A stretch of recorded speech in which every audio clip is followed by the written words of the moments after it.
আজকে ছিল শ্রাবণ মাসের শেষ সোমবারের আগের দিন, মানে রবিবার। আর আজকে অনেকে নবদ্বীপ ঘাট থেকে জল ভরে পায়ে হেঁটে শিবনিবাসে যায় বাবার মাথায় জল ঢালতে। এই যে দীপদাও যায় প্রতি বছর।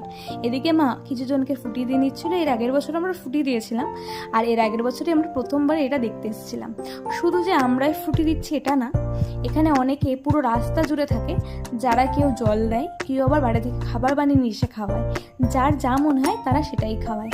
তো তারপরে আমরা মেলাটা ঘুরে পাঁপড় খেয়ে বাইরে এসেছিলাম। এসে দেখছি বাবা ব্যাগ ভর্তি করে বাইকে বেঁধে ফুটি নিয়ে এসছে। দেখে খুশি হলাম যে আমরা আরও কয়েকজনকে ফুটি দিতে পারবো।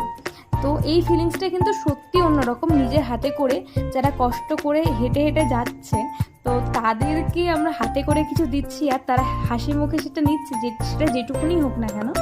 খুব ভালো লেগেছে। এর পরের বছরও আমাদের ইচ্ছা আছে আবার আসবো। মিনি ব্লগটা ভালো লাগলে লাইক, কমেন্ট এন্ড সাবস্ক্রাইব। দেখা হচ্ছে নেক্সট মিনি ব্লগে। টাটা।